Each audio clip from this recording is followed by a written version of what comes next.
Hey, everyone. Welcome back to the latest episode of the Inchstones podcast. I know that if you've listened along for the good portion of the year, I do not shy away from opening up the conversation to beyond just those of mothers and caregivers of profoundly autistic children, but to the community of what actual realized support looks like from a foundational level of mothers and how we guide our children in a world that is seemingly not meant for them and for their experience as a child and human. Today I have Brandy Thompson, and Brandy is with benefitbay, and she really is pushing the narrative on what it looks like to allow for us to decide what is best for our children, and especially when it comes to what the employer that you work for and the benefits that are around that. So, Brandy, thank you so much for being here today, and I just really think the work you're doing is central to the families like mine who are Yeah, trying to navigate life. yeah, it is. Well, thanks, Sarah. Thanks for having me. I have listened to a few of the podcasts. I'm a fan of the show, and I'm excited to participate today and share what we're doing to try to make the impacts for healthcare outcomes and access to care and behavioral therapies available to everyone who needs them. Yeah. So, I mean, my off the cuff things, access to therapies, right? When Yeah, you become a special needs mom or you start early intervention with children that have delays, the assumption is, okay, my child needs this. This will be given to me. And whatever therapy I and their care team sees as necessary, shouldn't that be what I am able to get? yeah, we would think so because early intervention and behavioral therapies can mean long-term impact and outcomes for being able to be independent or any one of those other scenarios. But right now, our US healthcare and access to care system is very broken, and we don't even control the decisions that are made. Right. So, how would you help or at least guide a mother or caregiver in that situation where, here's an example that I can use of my own. It was very obvious that my daughter Millie, words and elicitation and verbal vocal play grew during music therapy. Music therapy generally is not covered by insurance. Take me through the process of what you are looking to grow when I, as a mother, know so deeply that kind of therapy would grow her ability to be verbal. Yeah, I mean, what I'm looking to help impact in the market and what we do here at Benefit Bay is we allow choice in regards to those benefit dollars that your employer is spending a lot of money on. They're just trying to fit all of the humans inside their system, located in all of the geographies in one box. That box becomes very expensive to cover all of those various needs or possible needs, and it can't cover everyone. So in the benefit based strategy, we allow defined contribution at the employer level so that the employee can go and seek the plan and the carrier and the services that are going to best fit their economic needs, their child's needs, their self needs, whether that be behavioral therapy or mental health, or we have chronic illnesses in America. So we have diabetes and we have asthma and we have menopause care that needs to be happening for ladies. It's all encompassing for me and not just towards autism. It's towards what everyone's facing out here in trying to get the best outcome for themselves or their children or their families. What happens right now is our employer gets to make that decision. And so they have to make the decision that fits everyone in at least a square, and they can't have any outliers. That costs a lot of money, but really doesn't give much access. Right. There are very few coverages. It basically has a broad network to go get a basic service, but it doesn't have great exposure when it comes to the actual services one individual needs. The innovation out here for some new carriers that are wanting to win employer business is they are filing needs specific care plans. So we don't yet have an autistic plan, but I'm going to advocate for an autism, specific plan with the carriers are being really innovative. Those plans are allowing for specific coverages that are currently not allowed and can be paid for with those employer dollars. And when it's managed in a way that you're bringing lots of members into the system and allowing them to get the access they need and have the outcomes they have incentives through the ACA market to get these services out there. So there's a reason why carriers would be willing to do this, and it's to get to a competitive place where there is brand loyalty by the actual consumer. So we all buy everything that we buy today. We can research it, we can figure it out, we can advocate for care. What we have to navigate right now, though, is all of the ridiculous, pre-authorizations, network access, out of pocket, not allowed, get all of the, 10 visits in so that they can document your case so that maybe you could get coverage. I mean, Then all you've of those got things you just listed, I mean, that is like you so talked about, stressful. it's a level of cortisol that was raised, and me just hearing you list those up because that is like day to day, week to week, starting the school year, getting all these things in a row. And it is such a compounding force on medically complex families that I always say within the system of healthcare, to expect that a family navigates that just as like a side part of the family it's paralyzing. It's Yeah. absolutely paralyzing. And I for others that like those, like that list of like you said, like getting the 10 visits in, filing the prior authorization. I mean, I joked with another mom on one episode. I said, the fact that I rattle off the diagnostic code for autism and like praxia, I mean, the fact that we should all get tattoos that say F.84. Yeah. It's ridiculous that I even know that. Yeah, it's crazy because you've had to advocate for the people you love in what was even harder for me in corporate America. So I came up the ranks as a CFO, finance leader. I lead with the heart, and humans and people on my team really matter. However, I would find myself as a finance leader terrified when we would hear a cancer diagnosis, when we would know we had a high risk pregnancy, when we know we were going to have premature babies on the team, when I myself Mhm. have a daughter that has a syrinx, which can require a neurosurgery. At Mhm. that diagnosis code, and her going to see a neurosurgeon every year and getting an MRI creates an underwriting and risk profile at the carrier that cost my organization money, right? And so the whole game is set up to fail, one. But two, I myself as an employer or someone who made fiduciary responsibilities would be concerned that I now have to pull back something on insurance, or I now have to cut individuals' jobs because someone needs access to care. That, after you're paying $36,000 a year for a family as an employer, and the employee's probably paying something like $6,000. So Mhm. combined, you've paid $42,000.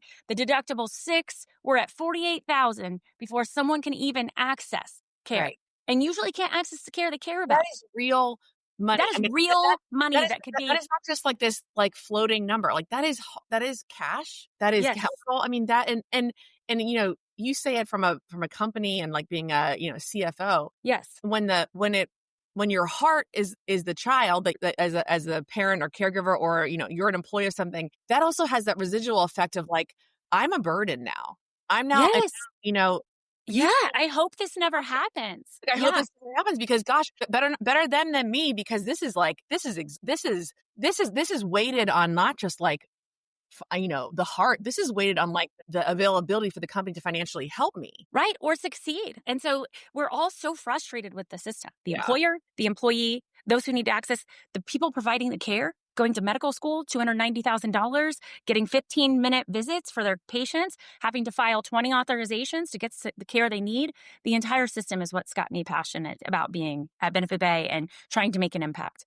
It's going to take a village, and we're doing it a little bit at a time, but I feel really passionate about what we're doing. What would be could you take me through and take everyone listening through what an example of that might look like within maybe a family of children like mine, where you Yeah, know I am the mother and employee at a company, and I'm receiving 20 to 30 hours a week of ABA therapy for my toddler, yep, and knowing that this is not going away. This is a lifelong diagnosis, and I am CEO of their care, and I have a health plan that only covers X. What would I guess the ideal outcome if Benefit Bay was implemented in yeah, my in employer's? your employer. Yeah, so your employer would use those same dollars they were traditionally using towards your group product, which was priced significantly higher to be able to cover everyone in the same box. Mhm, They would take those dollars, they would put those to you. You mhm. then get to choose from the carriers buying like basically wanting to vie for your business. Right,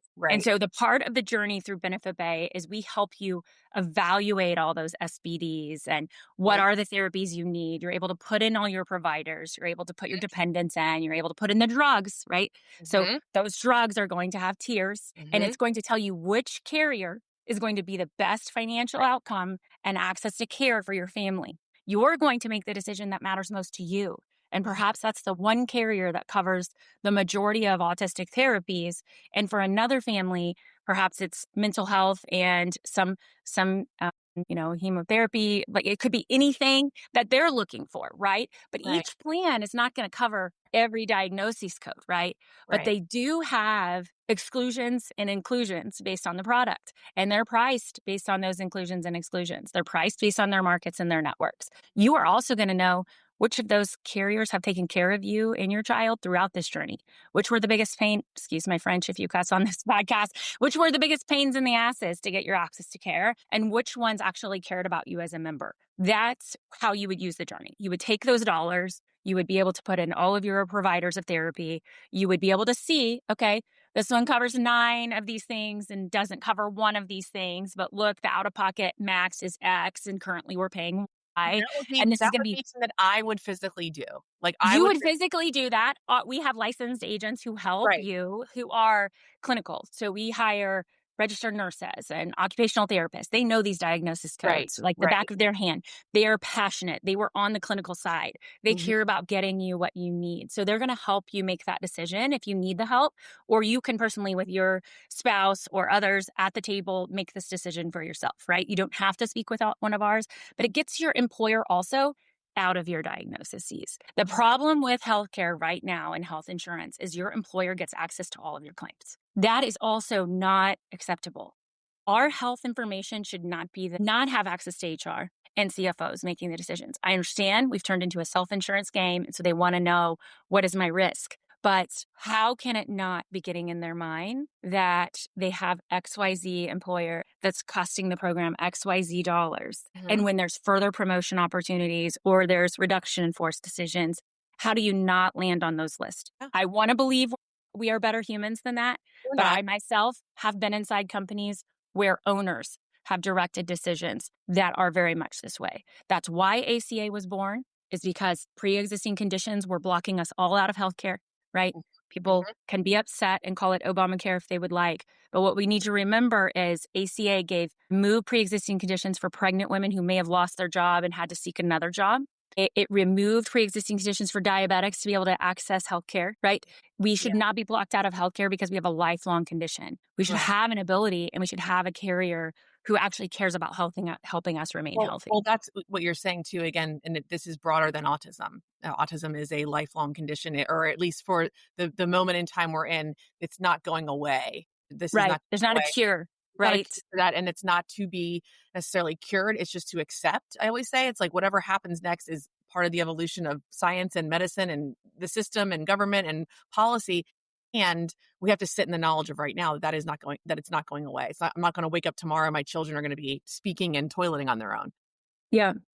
And at the same time, what I hear you saying is that it's not just profound autism and special needs. It's lifelong medical diagnoses for the parents too, or the other children in the family, and that Yeah. we need to be honest about what providers will actually help benefit or help the family live in that reality and move Yeah. forward. Yeah. And we need to start to move to a place where we have a voice as a consumer. So when employers and brokers are making the decision, they're going to make the decision on the highest bidder. Right. And that's what happens often, or the Right. lowest price. They're not always going to be able to, and they're dealing with their own juggles. They're trying to make sure that this budget works that keeps blowing up because of healthcare outcomes. Yeah. I mean, we at the end of the day, it's healthcare outcomes that are causing the budget to blow up, and they Right. can be frustrated by that. And we can all admit that that's just a challenge, right? Mhm. And so with my own daughter's syrinx and her spinal cord, it's not going anywhere. Right. It can get bigger. And if it gets bigger and blocks her cerebral fluid, she will need a neurosurgery. Does Right. she need one right now? No. Does she No. need one in 6 months? We don't know. What an insurance carrier says is you are high risk. They're underwriting you. She's got a diagnosis code that follows her. Our Mhm. family has a diagnosis code that follows us, and Mhm. they cause my employer harm. I myself am the employer. My employees are on ICHRA. We drink our champagne. We get to choose. I get to choose the plan every year with the dollars that this company is giving our employees. And I get to say who covers the highest possible surgery center in case she needs that. Because I want her going to the best place. What is Mhm. the cost? How much are the MRIs on this program? What does it look like? Do they cover my pediatrician? Do I have to change neurosurgeons? I don't want to do that. So I want to make sure that each one of those things that matter to me and my family are something I can do. In addition to NICRA, I could actually put her on her own plan that is very robust. You could do this with your autistic children, and where you're paying up for them, but maybe individually I'm healthy and I really go to the doctor once a year. I don't want to pay for that 50-year-old version of that same high premium product, right? Yeah, Because I'm not going to be true. accessing those, right? I want Yeah, to take those dollars and apply them towards the out of right. pocket for the child. You can pick various products inside this plan. You just use your bucket of dollars to buy the right thing for your family. Now, a lot of times we'll help you with the math. If you're going to meet out of pocket maximums, it does make sense to put the whole family on the same plan, but sometimes not, right? So when we start to get older, I and my husband are 50-year-olds. So when you start to get older, your healthcare is more expensive. So it drives up the cost. And that's the same reason why in an employer population, if a lot of the humans are 26 to 35, they're going to be priced lower. But if a handful of the humans are getting towards the mid 50s to early 60s, we're going to drive up the cost for everyone because we might Right. have a heart attack, right? So So how does a mom it's though, like insane. me listening, like again, I'm an entrepreneur, so I obviously have a different like footing in this. Yeah. But the moms and caregivers that are listening and they work at companies and they hear this and they go, I want that. I want my HR to offer Yeah. that. What can they do? Because I actually spoke at a major bank a few years ago, and they were saying that they realized they needed to do better in this capacity because what they were Yeah. offering honestly, the blanket offering was phenomenal. I said, that most women and caregivers in my shoes would go, I mean, I would want to work for a company like that because of what's Yeah. offered. Yeah. And in talking and having this keynote with them, they realized that, the specifics of it are so unique. While the whole population isn't unique, my specific situation is unique. The other person's is too, from what those therapies are. How does an employee who's hearing this go to their company HR and benefit provider and say, this would be really helpful for my family because I want to stay working here. I want the benefits here. How do we advocate for that? Yeah. I mean, employees, that's what I hope happens. I hope Yeah. employees start to become educated and they start asking HR Yes. and CFOs for this for their families. Right. Look, I want to be able to make the decision. I want to access that $36,000 you're paying, Yes. and I want to pick the plan for me. And the more that us as employees use our voice, the more employers will do this. What I Right. hear a lot at the objection table from brokers and employers is, wow, I don't think they can make this decision. It's really complex. They come into my office and complain every year about the 3 products we have. Well, yes, they complain because the 3 products do not fit their needs. Right. Right. They need to have a greater Right. selection. And, they have a hard time selecting which one between the 3 products again, because the 3 products don't meet their needs and they're trying Right. to select between the 3 products that are with the same carrier. The same Right. problem's going to exist if your physicians aren't in that carrier's network. They're not in either one of those products. Those Right. products are just PPO, high deductible, HMO. They're just priced different. They have the same access to care Right. challenges. So what I share with HR and with CFOs and with brokers, actually, our employees are very intelligent. Only 13% of the people that have gone through our platform have needed to talk to a human to help them make their decision. They know what their access codes are. They know who their physicians are. They know what their healthcare outcomes are. And they know how to pick a plan that's going to cover those. They've become very smart in their healthcare outcomes, right? So Right. let's give them the credit where credit's due. You have to. Let's let technology help them evaluate, because those SBDs are very complicated. The tiers on drugs are very complicated. Let's have technology help them as well, right? And show them 5 plans that are a really good alignment for those providers, and then let them stack and pick based on the pricing or brand loyalty. Right. Yeah. I mean, you're of like coming into the office and saying, and like they're complaining about the 3 choices, and we're giving them options, and they're still, having That's the argument I hear. It's like, you're giving them but it's options so from funny. the It's same. like one of the biggest like overarching themes that has risen in my world is like, we have to believe people. We have to believe mothers and caregivers, because if you start with not believing them for what they're up against, you are going to double down on never providing an option for the solution. So what I hear that in this, it's like, thank you for providing that. None of those fit. Right. Like, None of those fit. Thank you so much for the 3 choices, because you're all made with the same ingredients. Right. And it's like, I get that maybe for 90% of people here that works. And I'm so thankful that you provide that. I'm just telling you right now, that doesn't work for my family. Right. And so I think also, believe in that. Yeah, companies that are moving to choice, right? So really what we want to call this is, I don't really like individual coverage health reimbursement arrangement. It's a really big acronym. It really just means choice. You're using your benefit dollars for yourself and you get to make a choice. You know what's also great? Your employer gets to budget. Because when you do have high claims, it doesn't change you next year because ACA is 24 million people being That's right. actuarial risk together. There's a lot of healthy people in there. There's some unhealthy people in there, but 24 million is more than 1,000 on your employer plan. When it's 1,000 on your employer plan, your high claim ruins the employer. When there's only 100, two high claims devastates the Done. employer, right? Yeah. So when it's 20 some million in ACA, and this is the reason the carriers want to be in this market. It's risk sharing. So if any one carrier gets more of the unhealthy members and another carrier gets more of the healthy members, they have to share a reconciliation check at the end. So it's very low risk for them, right? And so that's all very complex. But what I'm saying is for the longest time, there's been no competition. There have been the large regional players that win all of the employer share. They build their relationships with the agents and the employers, and they're able to secure those groups. They also go in buying back and forth. They have a group for a couple years. The other person has to go and make more numbers. They come in and buy that group. So we shift carrier to carrier. Individuals can actually remain loyal to a carrier for years now. So carriers actually care about that. They're not putting people on, taking people off, pre-authing, not pre-authing, getting all the history again, right? So we're also taking the employer out of I really think taking the employer out of the healthcare business is what we need to do, right? Well, I It's our think healthcare business. it's ours. It's my healthcare is my business. Like my Those health, are our comp dollars. like health and care. That's my business. If we get to it, that's our comp. Total Yeah. cash compensation includes our benefit Oh, dollars. absolutely. Absolutely. That's our compensation. We should have a voice like we have a voice now with our retirement, and we can pick in our 401k plans because sometimes our employers had poor fiduciary and we lost our retirement after working with employees or employers for a long period of time. And we had to trust them to make decisions for us for our future. It's the same. It's just, it took longer to get here for healthcare. It's only been around since 2020. So it's starting to take some traction. It's been an uphill battle. We're starting to see employers in that mid-market sizes of 3,000, 5,000, 10,000, 15,000 look at this, which is fantastic because that's what we needed. We needed big brands behind this. We need big brands choosing. We need big brands giving choice, right? And getting out of that, having a whole benefits team analyze people's claims data, right?